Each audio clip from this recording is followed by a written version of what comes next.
Oi, pessoal, boa noite, boa noite. Como é que vocês estão? Tudo bem? Vamos se chegando. Estamos aqui começando a nossa live com o Dr. Alexandre Senra. Maravilha, galera entrando aí. Essa live de hoje promete, hein, pessoal? Que bacana vendo vocês aqui. Já manda aí para um amigo, convida aí a galera, porque realmente a live de hoje, gente, é uma live incrível.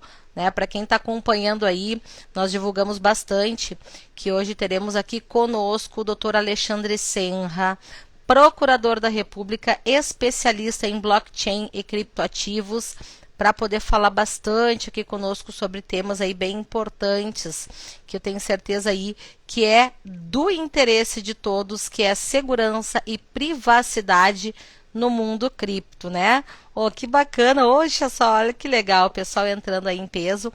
Já vou agora mesmo, a gente já, deixa eu já chamar aqui o doutor Alexandre para estar aqui conosco. Vamos aqui adicionar doutor Alexandre Senra.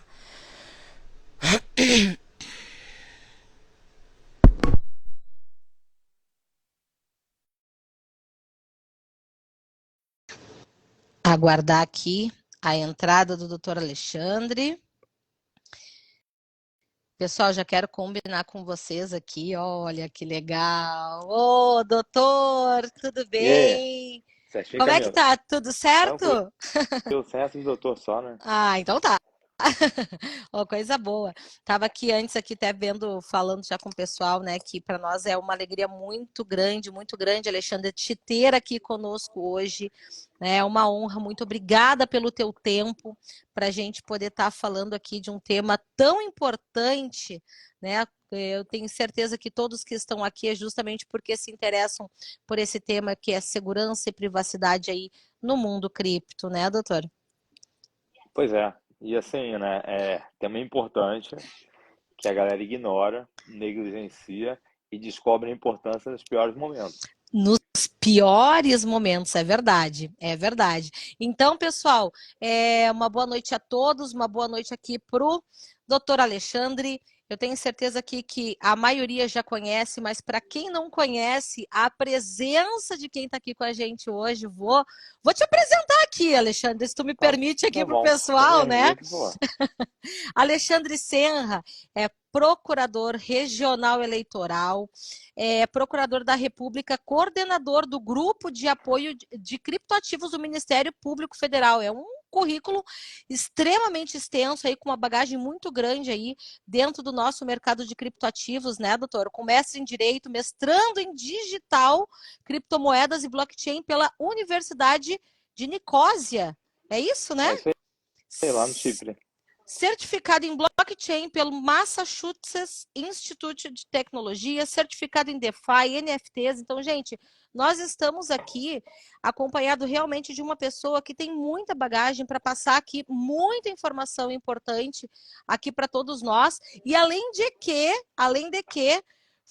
participou da primeira venda de bitcoins feitas aí pela Justiça Federal Brasileira, né, doutor?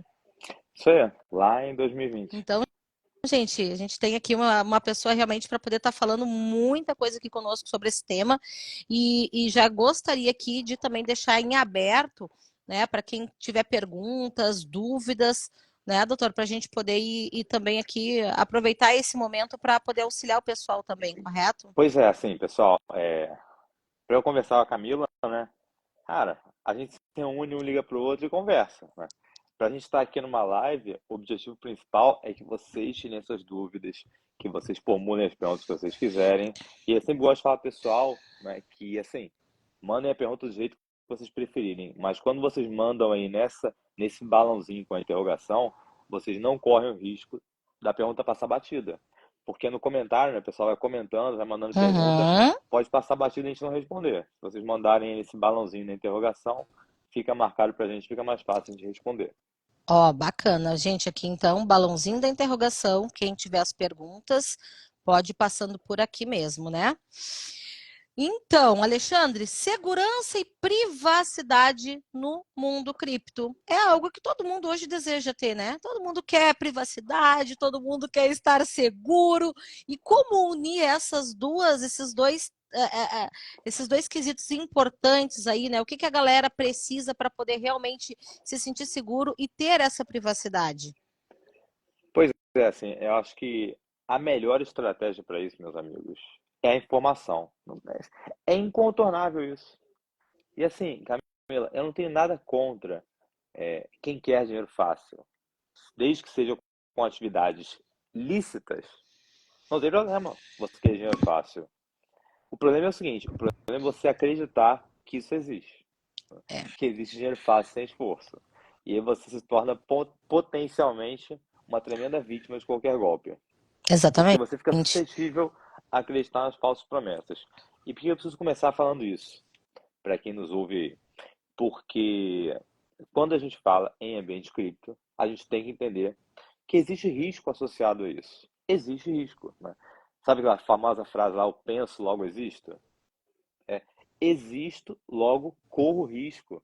Todas as pessoas que estão vivas estão expostas em alguma medida ao risco. Pô, é incontornável isso. Eu tenho amigos até hoje, Camilo, que falam o seguinte para mim: ai não, eu não invisto em cripto porque eu acho muito arriscado. Tudo bem, é uma decisão sua, mas você precisa entender que ao não investir em cripto, você também está correndo risco. Por quê? Porque se você não se expõe a um ativo que vem ano a ano se valorizando, você está se tornando ano a ano mais pobre em relação às pessoas que estão expostas a esse ativo. E, é, Exatamente. e continuam ainda, Camilo, falando assim, ah, eu não estou numa competição. É óbvio que você está numa competição. Pô, desde que os recursos materiais são finitos no planeta Terra, todos estamos, em alguma medida, competindo. É incontornável isso, porra. Exatamente. Até porque, na verdade, hoje em dia, diante de tudo, é uma maneira até de proteger o seu poder de compra, né, Alexandre? Então, na verdade, a cripto ela veio realmente como uma solução, né? É claro que como em todo, o que, que eu percebo, como em todo negócio, sempre tem as pessoas que vão usar para o bem e as pessoas que vão querer usar isso para o mal. Né? Então, em termos de segurança, de golpes, antes da cripto já existiam inúmeros golpes que as pessoas usavam, boi, pedras preciosas, o próprio dinheiro fiat, né? Então, infelizmente, acaba sendo uma ferramenta a mais que, para as pessoas que não têm a informação, acabam achando que muitas vezes aquela proposta maravilhosa, ela é real. Por quê? Porque não tem a informação, como exatamente você falou, né? Pois é. E assim, eu sei que, né, quando a gente fala em ganância, né, é um termo com uma tremenda conotação pejorativa, mas não tem problema nenhum você ser uma pessoa ambiciosa, você querer multiplicar o seu patrimônio. Eu não vejo nada de errado com quem quer isso, tá? Exatamente, Porque a gente começa a falar, exatamente. né, em regulação e legalidade, as pessoas já pensam, não, é porque ele não está Uhum, enxergando a oportunidade, porque ele é do Estado malvadão. Meus amigos, não é disso que se trata. Se trata de vocês, exatamente, assim, não acreditar em falsas promessas. exatamente, exatamente. Pessoal, para quem está entrando agora, nós estamos aqui então com Alexandre Senra, procurador da República, especialista em criptoativos e blockchain. Tema da nossa live hoje: segurança e privacidade no mundo cripto. E para quem tiver as perguntas, serão respondidas todas aqui pelo Alexandre, e é só clicar no balãozinho, no pontinho de interrogação e deixar a pergunta para ser respondida. E aí, Camila, vamos começar falando de segurança ou de privacidade? Então, olha, os dois temas são maravilhosos, né? E na verdade a gente aqui pega pessoas assim como você também. Eu imagino o quanto de pessoas chegam para ti também falando, principalmente sobre segurança, né? A parte de querer ajuda, principalmente nos golpes. E para nós aqui aparece muito sobre a questão privacidade. Mas eu não quero me identificar, eu quero anonimato, eu quero privacidade, É eu não isso. Eu quero que estou saibam procurando o que um eu estou P2P que comprando. não reporte Eu quero movimentação. não, É eu tenho isso. que dizer meu nome, eu tenho que me identificar, eu tenho que mostrar meu documento. Ah, você reporta a operação. Então, para nós aqui, Alexandre, o que mais vem os temas é sobre privacidade, né? Então isso E vem assim, muito, né? Camila, ó, 9 da noite, eu acho que a gente está falando para pessoas, olha só, maiores de idade, que não estão Exato. interditadas. Então, só, numa conversa bem franca, o sujeito quer procurar um P2P que não reporte, tudo bem, o problema é seu, mas saiba que existem trade-offs. Você está assumindo riscos em decorrência disso. Você Exato. está abrindo mão de uma entidade, de um P2P de repente, que é confiável por um que foi indicado num grupo de Telegram, que foi indicado numa determinada comunidade, você está potencializando essas chances de tomar um golpe. Então é isso que as pessoas precisam entender só, né? Que a cada É, escolha, eu gosto muito de citar, né, aquele filósofo conhecido da MPB, Big Cry, conhecido também como Chorão, a cada escolha uma renúncia à vida, uma meus renúncia. amigos. É Você não verdade. pode ter tudo. Exatamente. E falando disso, já aproveitando que a gente entrou aqui na privacidade, Alexandre, porque nós aqui, na verdade, a ideia nem era estar falando sobre isso, mas aproveitando, nós acabamos sendo hateados aqui diariamente, né? Quando os clientes nos procuram e ficam chateados quando a gente pede para realmente ver se a pessoa que está negociando conosco é o titular da conta bancária, pedir para fazer o KYC de fato, né? Então a gente percebe que muitos ficam chateados com isso, que ficam chateados com o reporte e tudo mais. E eu entendo que muitas pessoas não querem se identificar, não querem, né? Porque não sabe do dia de amanhã o que vai vir pela frente, o que vai ser proposto. As pessoas estão muito inseguras com a política do governo, enfim. Mas algo que muitas pessoas às vezes não percebem quando ela procura um meio de compra, de negociação sem KYC, é que geralmente, imagina a pessoa mandar um recurso, mas ela não vai se identificar, mas ela vai receber um ativo. E qual é a origem desse ativo? Muitas vezes, Ó, quem chegou na live aí, olha grande aí, Rossello. a grande Boa noite, Rossello. Rossello, boa noite, Rossello, tudo certo? Então, imagina a chance de essa pessoa estar recebendo um ativo que está, por exemplo, numa blacklist. Pode acontecer também, correto? De ela ser receptora de uma operação que está sendo rastreada, monitorada, e ela indiretamente se envolver, inclusive, num esquema fraudulento, acaba aumentando também, não, Alexandre? Pois é, e assim, Camila, eu tenho um pouco de, digamos assim, aversão, né, a essas respostas simples.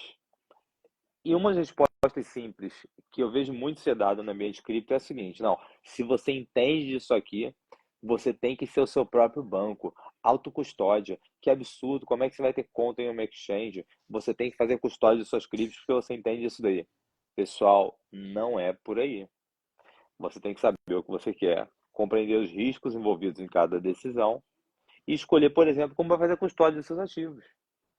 E claro que você tem aí um trade-off, né? Sempre desses dois valores aí, segurança e privacidade.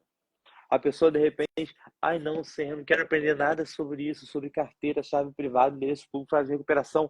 É muito confuso, não quero saber sobre isso. Não quero entender também sobre exchange. Cara, compra cota de fundo. Vai comprar lá hash 11, pronto. Você não vai se preocupar com a custódia. Uhum. Ah, isso significa que é ruim, meus amigos. Não é melhor ou pior. É, de repente, uma forma mais adequada para quem quer se expor só ao risco de mercado, à volatilidade do ativo. Agora, você vai ter alguns probleminhas. Você, por exemplo, não vai poder negociar o hash 11 fora do horário de funcionamento da bolsa. Então, você vai ter lá o ataque a Israel pelo Hamas no sábado e você vai ver os seus ativos derreterem porque você só vai conseguir negociá-los na segunda-feira pela manhã. Mas você precisa entender que a vida é assim, Exato, né? Você quer ter uma conta no exchange, você tem que entender que existe o risco dela fechar as portas, velho. E exato. isso, meus amigos, eu tenho muitos amigos que trabalham em exchanges, não é porque eu suspeite da idoneidade de qualquer um deles. É porque esse é um ambiente de risco, é. Não tem como, né? Ah, quero fazer a custódia própria. Esteja preparado para eventualmente assinar uma transação maliciosa e ter os fundos da sua carteira drenados. Por quê? Porque acontece. Acontece. Acontece, pô. Com Muito usuários inexperientes, com usuários razoavelmente experientes. experientes É. e com usuários muito experientes. A Uhum. diferença é que o usuário muito experiente, precavido, vai dar esse mole com uma carteira com uma posição relativamente pequena. Ele vai fazer lá uma custódia segregada, não vai pegar a carteira dele com a maior parte das posições e sair assinando transação desconhecida. Mas assim, não dá para escapar dessa necessidade de conhecer, né? Onde está sendo colocado o dinheiro. Exatamente.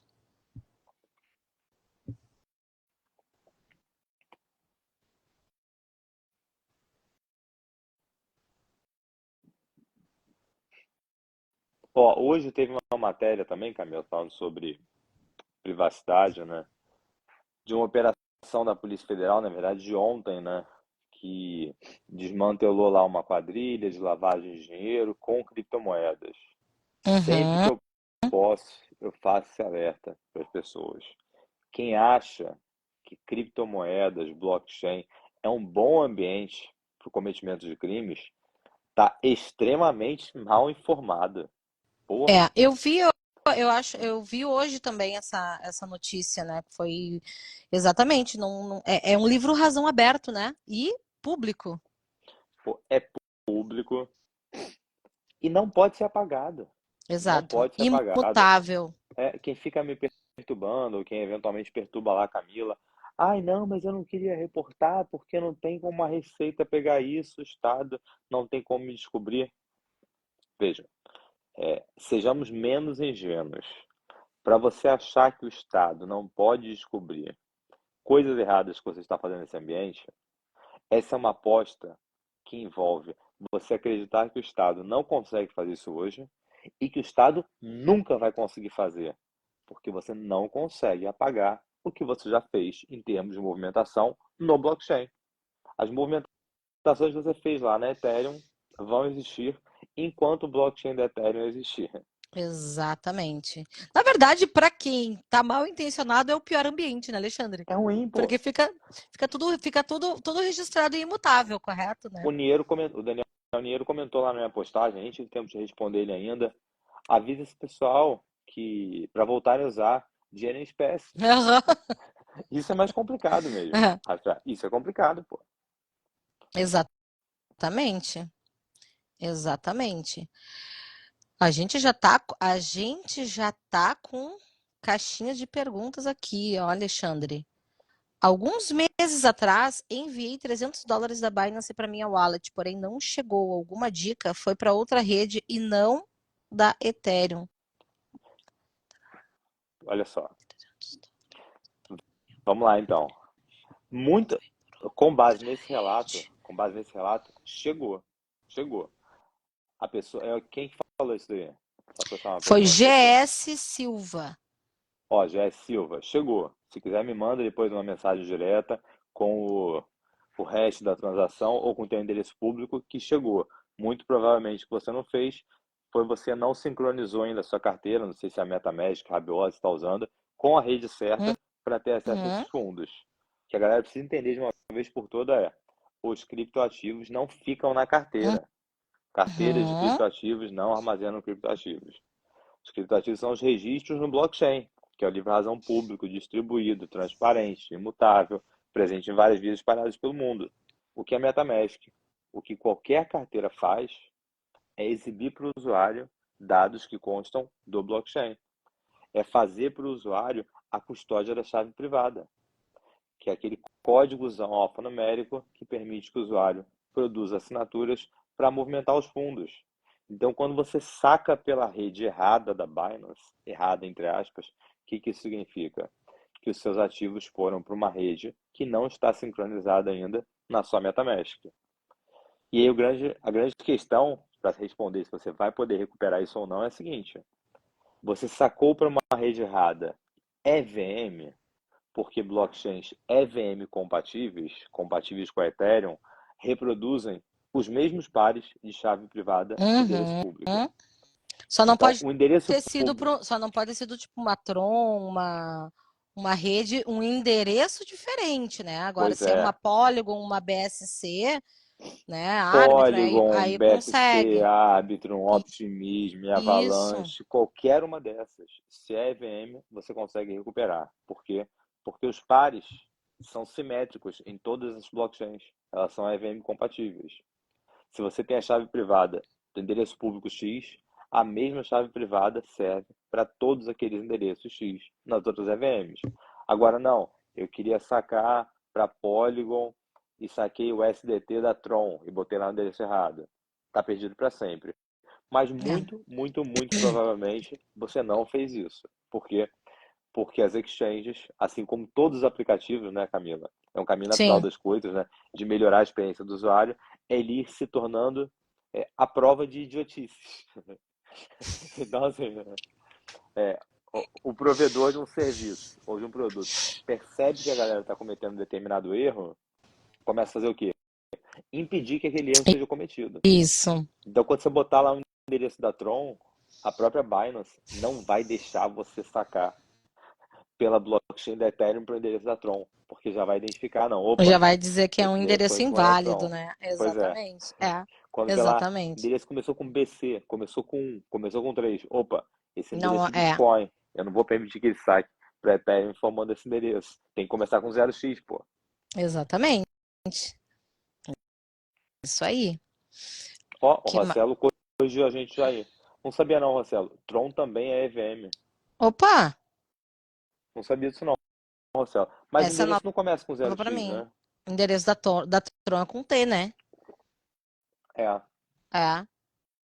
Essa para mim é nova também, hein? Até Vamos lá, o depois Rossello. o Rossello é o meu ajuda dos universitários, Camila. Não sei se você sabe Ah, disso. Quando eu tenho. nossa, o Rossello, eu vou te dizer assim, eu não sei se ele me conhece, mas não tem como não conhecer o Rossello, né? Rossello é patrimônio já do mercado, né? Quando eu tenho dúvida, eu recorro ao chat GPT, eu recorro ao Google. Quando nada consegue responder, aí eu recorro ao Rossello, Rossello.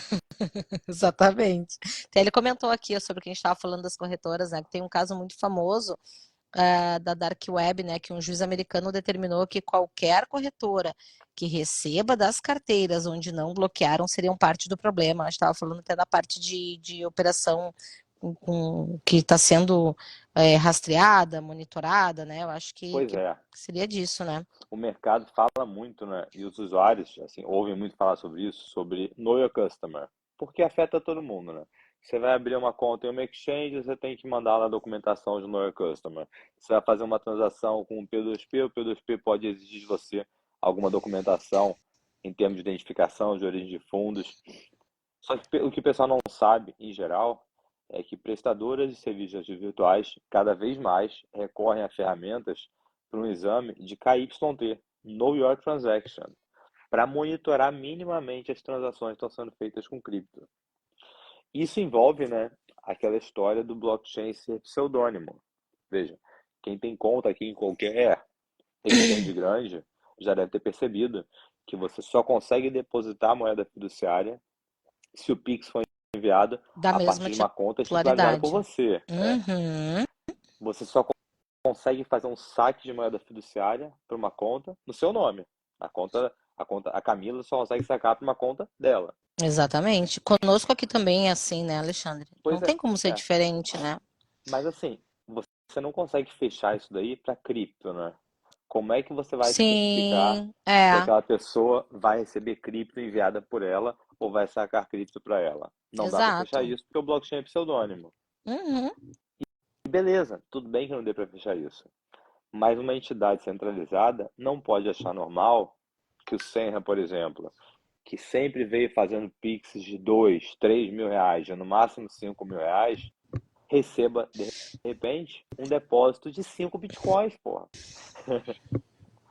Mesmo que eu não consiga identificar de onde veio isso, eu consigo dizer, com uma política mínima de Know Your Transaction, que um depósito de 5 bitcoins é absolutamente incompatível com a movimentação daquele cliente, mesmo sem saber de onde exato. veio. Tem que ter lá pelo menos uma yellow flag, né? Exatamente. Então, a gente pode concluir, né, aqui para a galera, que quando se trata de blockchain ela é anônima, mas ela não é privada? Então vamos lá. Eu voltar rapidamente para dar um exemplo, Camila. Eu gosto muito do exemplo para deixar as coisas um pouco mais claras, né? Então eu preciso começar dizendo o seguinte, olha, eu não tenho nenhum problema com nomes, tá? Assim, eu não sou uma pessoa purista de, tem que chamar de tal nome, do outro nome. Uhum, E eu dou exemplo assim, ó, se uma pessoa entrar na minha casa e quiser chamar a geladeira de cadeira, tudo bem, tá tudo bem. O que eu não vou admitir é que a pessoa sente em cima da geladeira. Porque a pessoa tem que conseguir separar, né, os nomes das ideias por trás dos nomes. uhum, E eu estou falando isso porque eu gosto de dizer que esses blockchains em geral, como do Ethereum, como do Bitcoin, são pseudônimos. E por que eu gosto de dizer que são pseudônimos? Não é porque eu tenho algo contra o nome anonimato, porque eu acho que o nome pseudonimato reflete melhor a natureza desses blockchains. E eu vou dar um exemplo para você. É, algo anônimo é algo cuja autoria é ignorada. E aí pensa o seguinte, Camila, pensa que no meu caso aqui, eu estou trabalhando na Procuradoria da República e aí numa madrugada passa um carro preto descaracterizado, joga um envelope na portaria. O pessoal da segurança vai lá, tal, vê, não tem bomba, não tem ameaça nenhuma, abre o envelope, tem uma série de denúncias de ilegalidades envolvendo algumas autoridades aqui do Estado. Isso é distribuído para um procurador da República. Na madrugada da noite seguinte, a mesma coisa. Na madrugada da noite seguinte, a mesma coisa. Veja, lá pela terceira ocorrência, a cada madrugada que essa conduta se repete, eu continuo sem saber quem está por trás de denúncias. Mas eu consigo afirmar com relativa segurança que a mesma pessoa ou o mesmo grupo de uhum. pessoas é responsável por todas essas denúncias. E aí, digamos que na sétima noite, a câmera consegue lá capturar a placa do carro.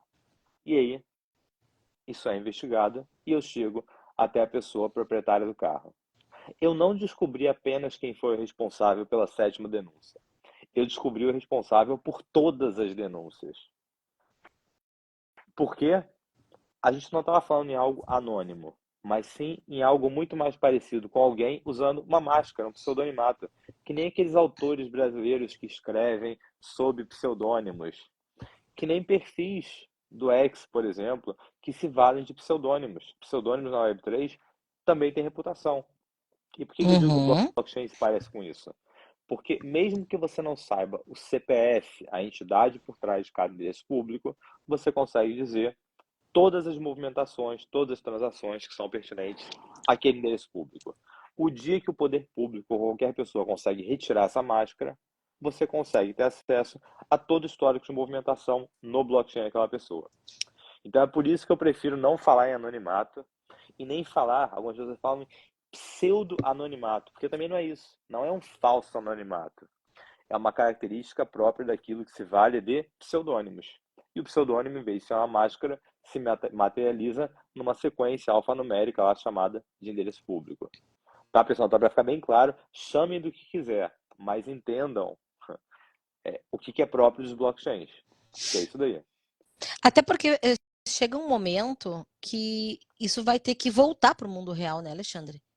E aí, E aí? e Será? aí, como é que vai voltar para o mundo real? Vai chegar um momento, ninguém vai ficar, só se levar para o caixão, né?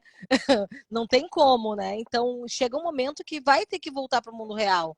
E aí como que faz? Porque o que, que eu vejo, né? A gente sabe de todo o fundamento da criptomoeda, do Bitcoin, mas eu vejo que muitas pessoas são resistentes em querer manter um anonimato para tentar se proteger. Eu não sei se tu percebe isso, se as pessoas te procuram, né, com este medo, porque eu percebo aqui conosco que as pessoas têm medo. Não sei se medo do governo tomar, medo de imposto, mas as pessoas têm esse medo, né? Então elas procuram muito isso. E para essas pessoas que têm esse receio, o que dá para falar para elas? Bom, a primeira coisa que eu posso falar é, eu entendo esse medo. É claro que eu entendo, né? Eu entendo, de repente, que a pessoa tenha receio até de chegar lá. Vou dar um exemplo concreto, tá?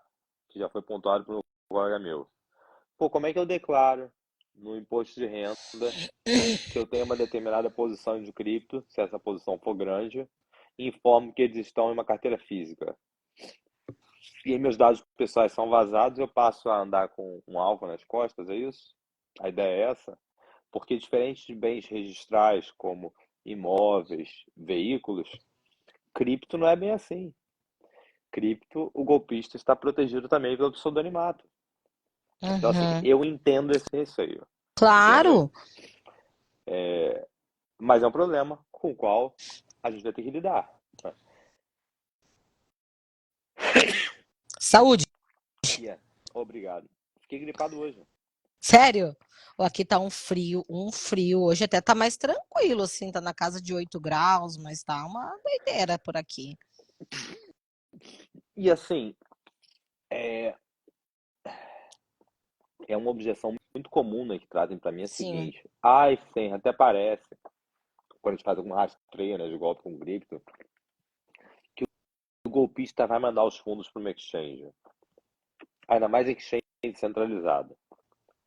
Meus amigos, relatório de 2024 da Chainalysis apontou que mais de 50% dos fundos originários de endereços envolvidos em alguma atividade criminosa vão parar em exchanges centralizadas com políticas de know your customer. E vão parar lá, não é porque os golpistas, os hackers, eles não sabem disso, Camila. É porque eles não sabem. Entendeu? Inteligentão é o cara lá que comenta na sua postagem no Instagram, que fala, é só usar Monero, é só Ah, usar o aham. Wasabi Wallet, É. usa lá os mixes. Não é por isso que as pessoas passam por exchanges centralizadas. É porque para você conseguir transformar em moeda fiduciária uma quantidade grande de cripto, é difícil você fazer isso daí sem uma exchange centralizada. É muito difícil, meus amigos. Então, assim, muita gente pensa em golpe de 1.000, 2.000, 10.000 dólares. Quando você tem 1 milhão de dólares de origem ilícita, a coisa muda. É Uhum. difícil. É. E a galera se bate, né?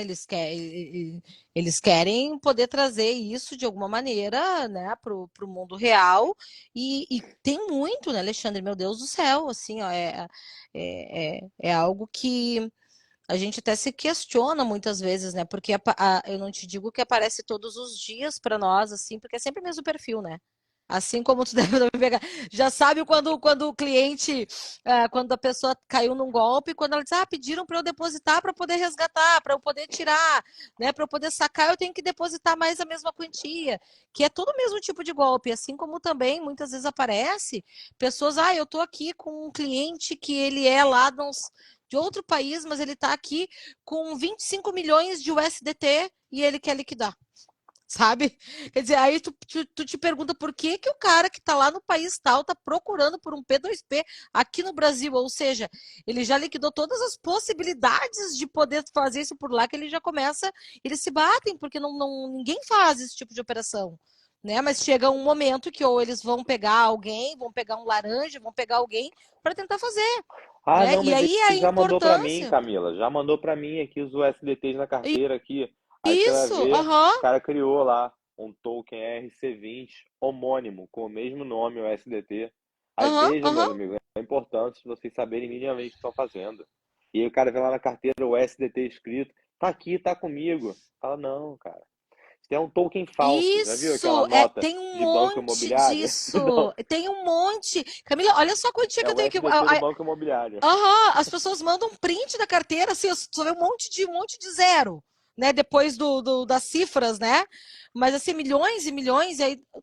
Tá, mas aí eles falam, eu tenho isso aqui, mas eu tenho que depositar tanto para poder resgatar, né? A pessoa não entendeu ainda que o dinheiro não Não existe lá. existe. Ela fica assim, para eu desbloquear, professor, para eu descongelar esse dinheiro, tem que mais não sei quanto. Fala, olha só, esse dinheiro não Isso é existe, golpe, meu tá? amigo. Ele é só um número. É, isso é golpe, gente. Esse tipo de coisa não existe, né? Não acontece.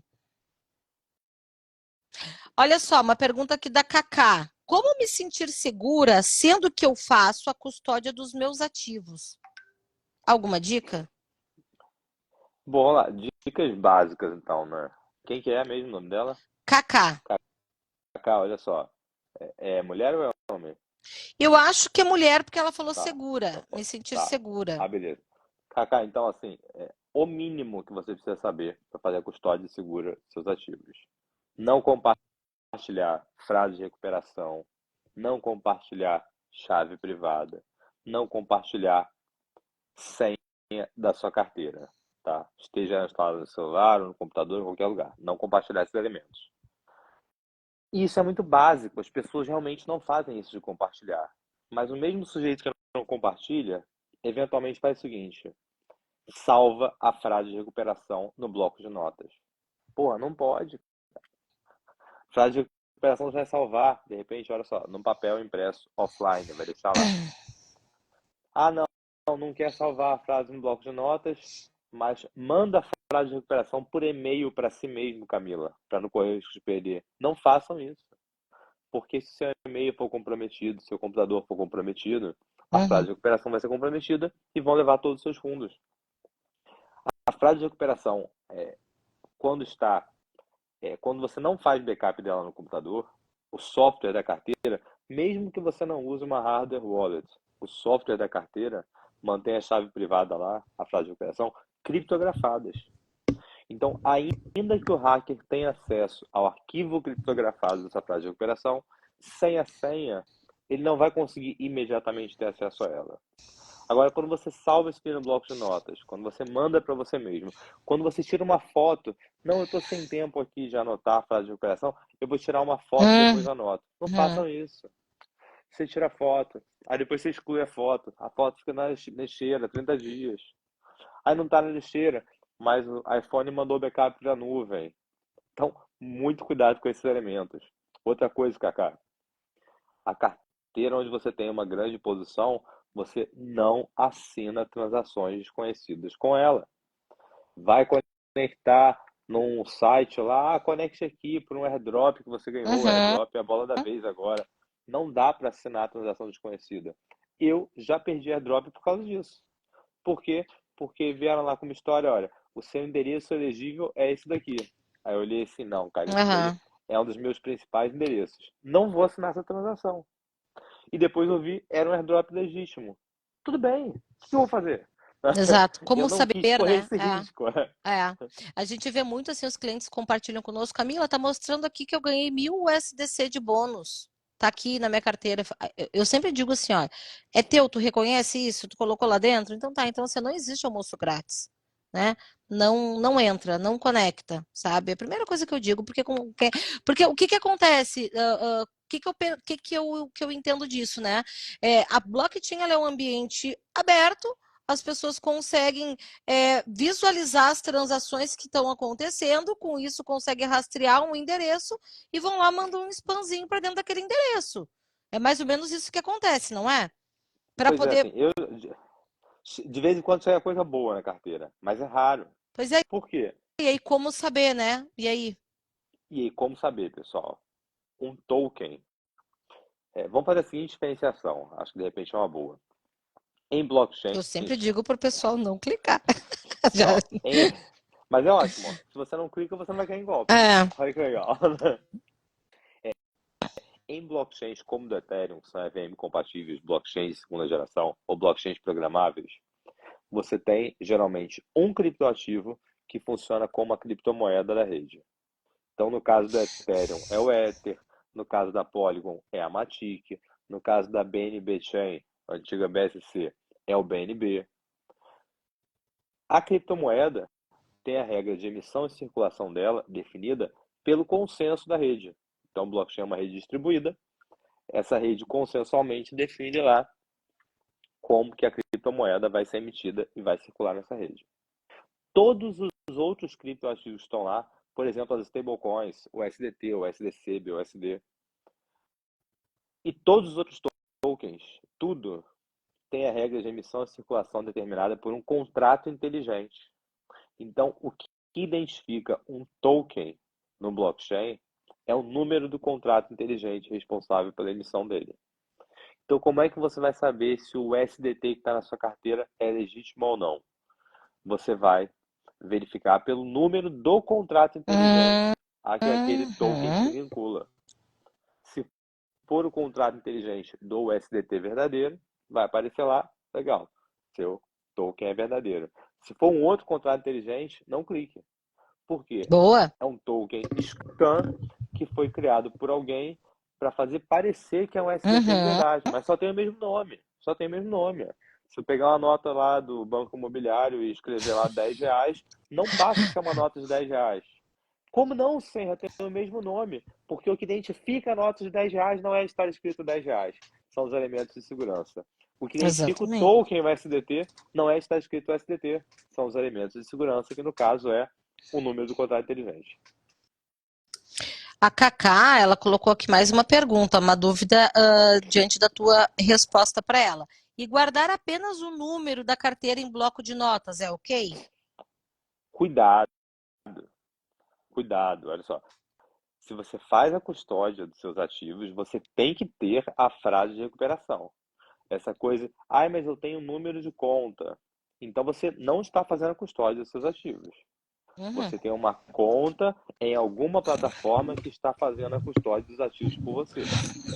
Essa plataforma pode ser uma exchange, pode ser uma carteira que ela faça a custódia para o usuário, mas você não está fazendo a custódia.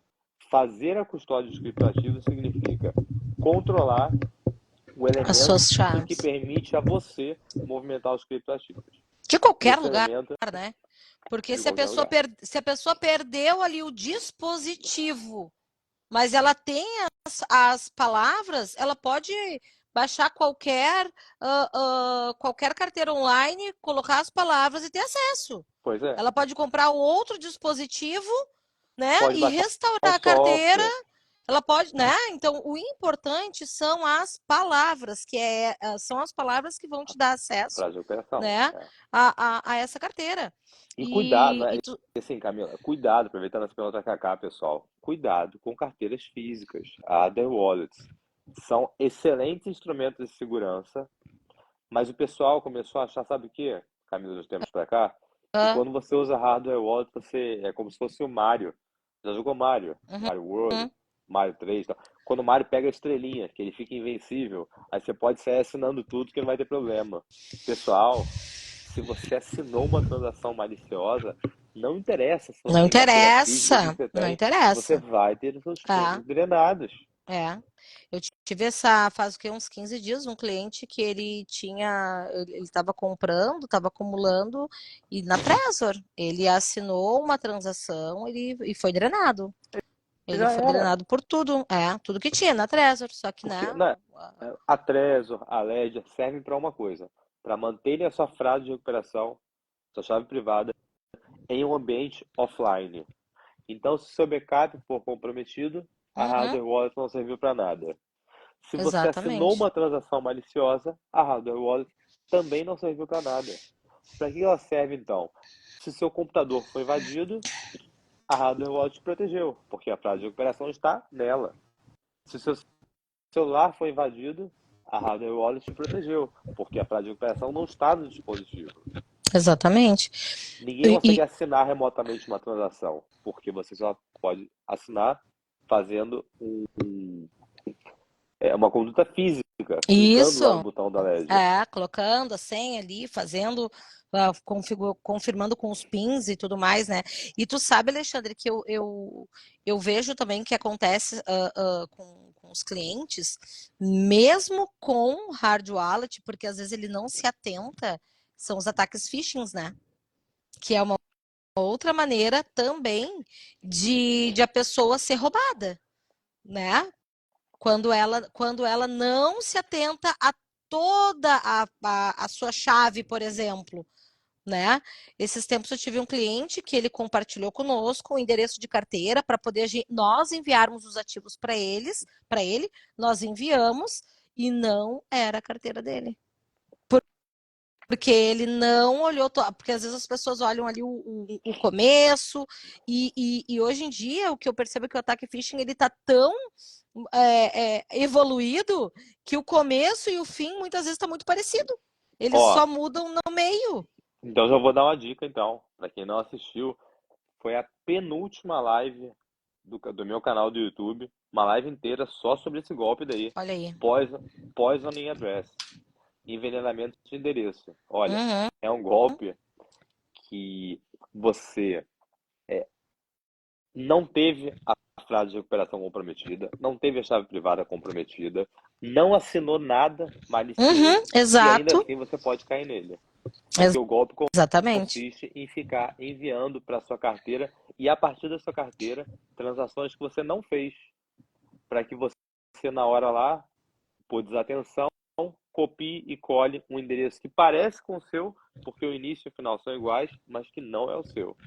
E muito cuidado com isso, tá? Porque É. carteiras como a MetaMask, no celular, principalmente, não aparece a parte no meio do endereço. Você só vai ver a parte no meio do endereço se você copiar o endereço e colar no bloco de notas ou em qualquer lugar, ou se você tiver favoritado ele. Senão aparece aqueles três pontinhos no meio e o resto do endereço todo igual. Olha aí, gente, viu? Olha quanta coisa que a gente tem aqui de assunto, né? Olha só, aqui o Iquilob. Pessoal, estou assistindo vocês de Dubai. Manda um salve para mim. Eu acho que é Jalim a pronúncia. Jalim Rab- Rabei. Não sei como é que é a pronúncia aqui. Olha que bacana. Chegando O longe Dubai, aqui, hein, galera. Alexandre? É, a Olha aí. galera. Os piramideiros que gostam de Dubai, hein, Camila? Não tem É tradição. verdade. Dubai não tem tradição com o Brasil. Aí É por isso que, verdade. né, que é um destino muito, muito disputado aí por quem deve alguma coisa. Olha, a Cacá colocou aqui, ó. Apareceu um jardim zoológico na minha carteira, vários tokens com nome de animais, para eu verificar se são airdrops.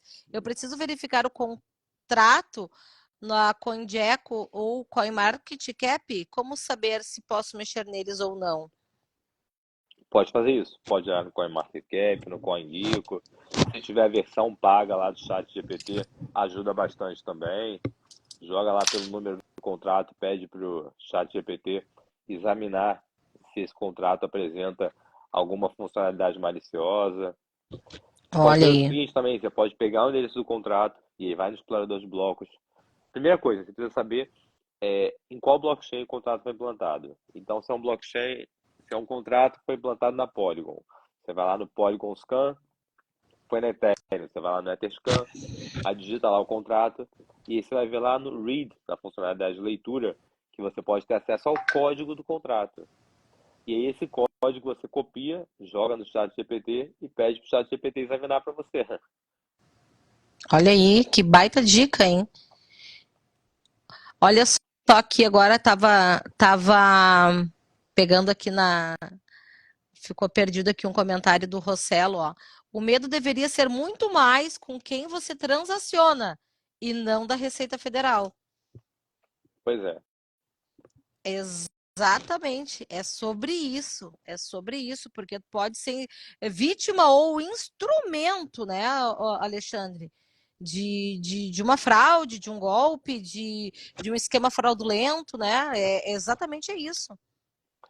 É, a gente tem vários casos, né, de celebridades aí que acabam se envolvendo e muitas vezes é tom de gaiato. Tem um caso que eu gosto de usar, porque se tornou muito conhecido, da FTX, né? Meus É. amigos, a FTX era a segunda maior exchange no mundo em termos de volume, só perdia para Binance quando quebrou. E ela quebrou assim, da primeira pista que ela deu que estava quebrando até a falência, foi um intervalo de menos de 3 meses. Que foi qual a pista que tu percebeu, Alexandre? Foi, Não, a não, primeira não. pista foi o primeiro relatório Uhum, lá, que ela divulgou lá, de que as coisas não iam bem lá do Sam Bankman-Fried. uhum, E aí, assim, os saques já tinham sido travados, pessoal. Na primeira pista já não dava para fazer mais nada. é. E por Nossa, que eu tô falando foi isso? muito Né? traumático, né? E quem ficou muito enrolado nessa história, à época pelo menos, a Gisele Bündchen e o Tom Brady, né? Uhum. E assim, pessoal, aí ficaram respondendo a um monte de processo e tal. Ah, porque a Gisele Bündchen foi garota propaganda da Exchange. Na boa, assim, pessoal, qual que é a pertinência que existe entre o nicho da Gisele Bündchen, tornou ela famosa de modelo, e uma exchange de criptoativos? Só para eu entender, né? Porque eu entendo que ela seja uma personalidade pública, mas vocês querem dizer para mim que, não, eu só investi na FTX porque a Gisele Bündchen falou que era uma boa, eu não consigo ver qual que é a É. relação disso, né?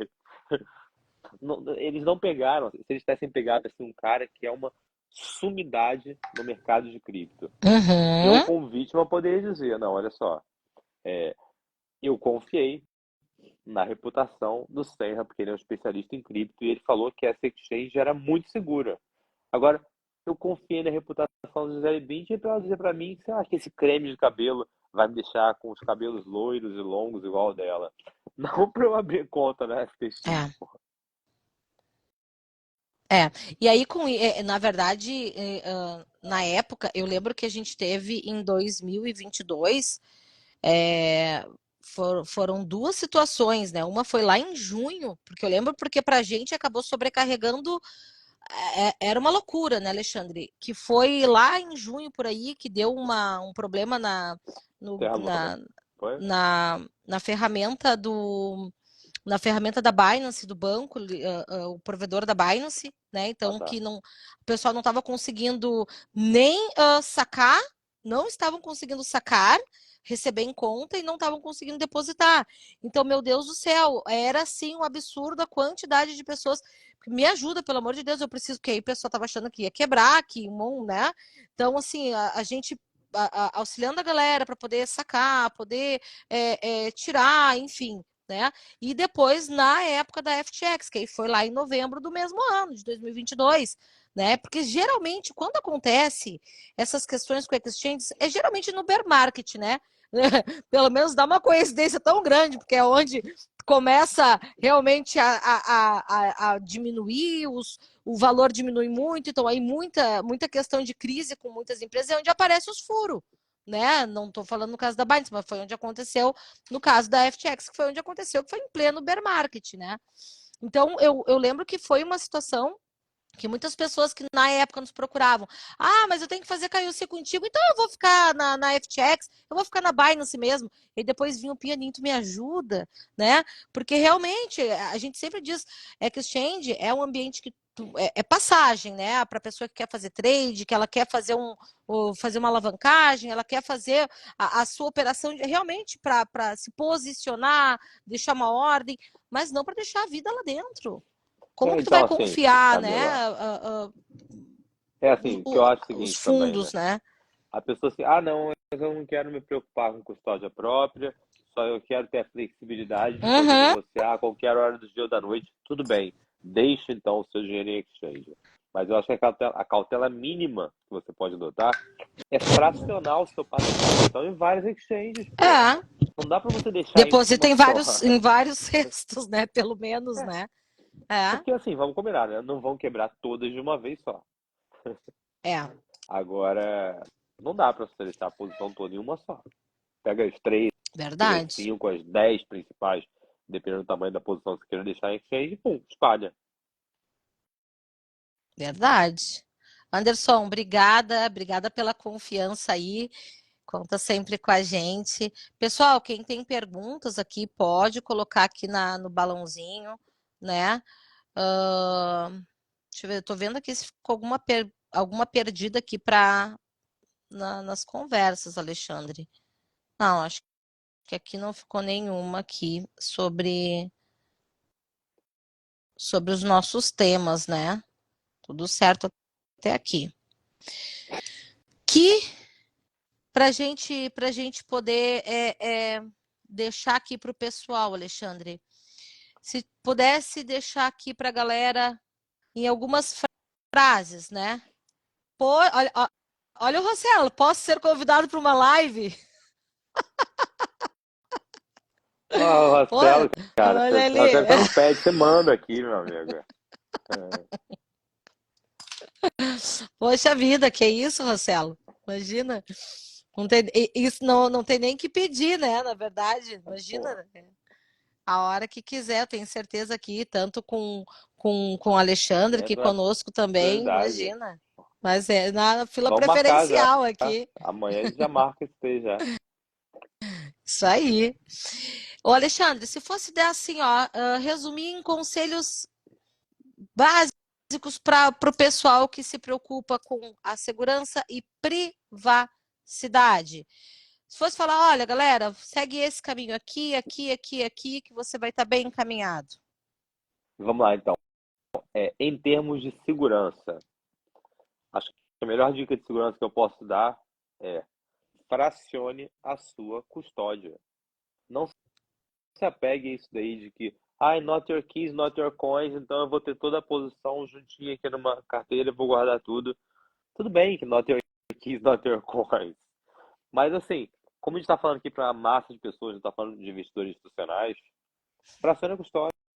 Uhum. Deixa de repente uma parte sob a sua custódia mesmo, uma parte em exchange, uma parte que você não quer mexer, e assim, quero só me expor ao risco de mercado, vou deixar parado lá, compra cotas de fundo, pronto, espalhou a custódia.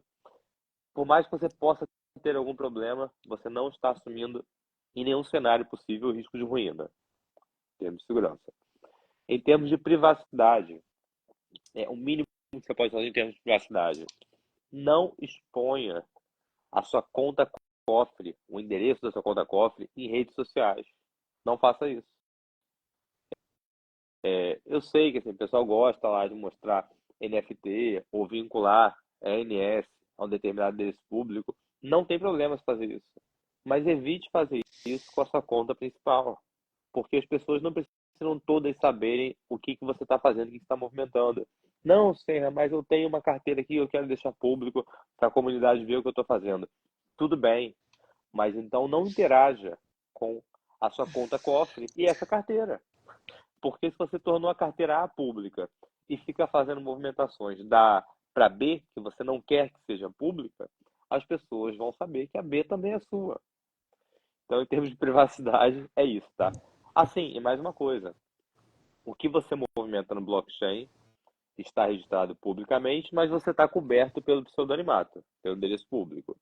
O que você transaciona em registros privados, como de exchanges centralizadas, não está disponível para todo mundo, mas está nos registros da exchange centralizada. Então não tem isso daí de que é privacidade no blockchain e não privacidade em exchange, ou ao contrário, não tem isso. Em cada ambiente você tem diferentes graus de privacidade. Perfeito, perfeito, né? E, e, e na verdade também, né, Alexandre, não, eu sempre, aqui o que a gente sempre orienta os clientes, né? Eu tenho clientes aqui que acabam muitas vezes deixando, porque a gente sempre orienta mais o cliente deixar ou em cold wallet ou em hard wallet, né? E tem clientes que inclusive têm volumes bem significativos e vão fracionando isso em wallets separadas, né? Eu tenho clientes que dizem assim, ó, posso deixar já aqui, eu tenho 3 filhos, eu vou ter 3 wallets, porque depois se eu morrer não tem problema, né? Já não vai dar problema na divisão, né? E, Agora não deixe backup de todas juntas, né? exato. Que nem E falando em faz isso, né? segurança, Divide as contas e bota o backup das contas todas juntas. Aí se o exatamente. backup for É. comprometido, perde tudo. E tu sabe que falando em segurança, uma coisa que eu vejo que muitas pessoas acabam nem tocando no assunto, que é na parte de até mesmo de planejamento sucessório disso. A gente tem clientes que, infelizmente, negociaram já conosco e vieram muitas vezes, geralmente as esposas, os maridos estão falecendo antes, né? As esposas estão vindo falando que o marido faleceu, como que faz? Porque sabe que comprava conosco, que negociava conosco, né? E como que faz para poder recuperar, resgatar, porque muitas vezes as pessoas não deixam, inclusive, levam para si as suas palavras de recuperação, por exemplo. Mas ninguém, infelizmente, está. Todos nós estamos suscetíveis, né? A vida é um sopro. Inclusive, como para gente, por exemplo, que tem família, como que faz para proteger isso, inclusive os nossos? Porque todos nós que investimos em cripto é pensando num futuro para os filhos, numa melhoria de vida, né, Alexandre? E até mesmo proteger a sua família referente a isso, porque se amanhã ou depois a gente parte antes, como que fica o que tem em cripto se não deixa isso para um cônjuge? Como fazer isso, né? Que é algo que muitas Pô, vezes as pessoas também não tocam nesse assunto. mais uma live. Você. Dá pano pra manga. Isso aí dá Mas pano pra manga, né? a resposta curta e objetiva é: se você não tiver deixado um backup da frase de recuperação, seus ativos estão perdidos para sempre. Na verdade, não é que eles estão perdidos, né? Eles se tornaram inacessíveis. Inacessíveis. Exatamente, inacessíveis. Vão ficar lá. Aí daqui a pouco vão parar na estatística de, vão se falando em Bitcoin, de Bitcoins perdidos, né? O resto do É, mercado agradece. Você acabou de é, tornar o resto dos bitcoins mais valiosos. exatamente. Mas é isso, né? Então, eu quero aqui, em nome de todos que passaram aqui pela nossa live hoje, Alexandre, eu quero agradecer demais. Para mim, foi uma honra, de verdade, te ter aqui no nosso canal. Muito, muito, muito Pô, pra mim obrigada, também, né? Camila. Porque eu Curti sei muito. o quanto teu tempo ele é precioso, né? Na verdade, é a moeda mais valiosa do mundo, é o nosso tempo, como diz o meu marido, né? Então, assim, é o que a gente tem de mais valioso e quero te agradecer demais pelo teu tempo conosco aqui. E realmente, vou te dizer, para mim foi uma honra ter Alexandre Senra, especialista em blockchain e criptativos, procurador da República, aqui no nosso canal. Ó. Obrigada, obrigada, obrigada. E eu tenho certeza aqui, né, que todos os nossos seguidores agradecem imensamente pela tua rica contribuição aqui conosco, viu? E volte Obrigado, sempre que tu Camila. quiser, que tiver tempo, porque eu tenho certeza aqui, né, que a galera apreciou demais e conta com a gente aí também no que precisar, no que puder, enfim. Muito obrigada pelo toda a contribuição aqui no nosso mercado. Valeu, Camila. Obrigado mais uma vez pelo convite. Foi um prazer ter te conhecido pessoalmente lá em Ai, foi demais, Curitiba, né? É né? verdade. Eu já tinha eu te conhecia dos palcos, né? Então, assim, sempre vendo o Alexandre, vendo as palestras do Alexandre, a última que eu tive e que eu te vi foi no Beat Sampa do ano passado, e para mim foi uma honra, um privilégio de conhecer agora no evento de Curitiba, né? Que a gente foi lá no evento do Márcio, no Crypto Day Experts, foi maravilhoso de conhecer e foi o que abriu aí as portas para a gente estar aqui hoje, né? Pois Tendo é. essa conversa bacana aqui com o pessoal. Estão te pedindo Obrigado a todo botas mundo. aí, Alexandre, olha aí, ó. Pois é, não preparei, cara. Não preparei, Yuri. Não preparei os Ah, que NFTs. massa. Tava na correria aqui, acabei não conseguindo fazer os NFTs. Mas então Mas valeu. então tá certo. Valeu Boa noite demais, aí. demais. Uma boa noite para todos, gente. Um beijo para todos vocês. Obrigada mais uma vez, Alexandre. Tamo junto, Valeu, viu? galera. Um Boa noite a abraço. todo mundo aí. Tchau, tchau.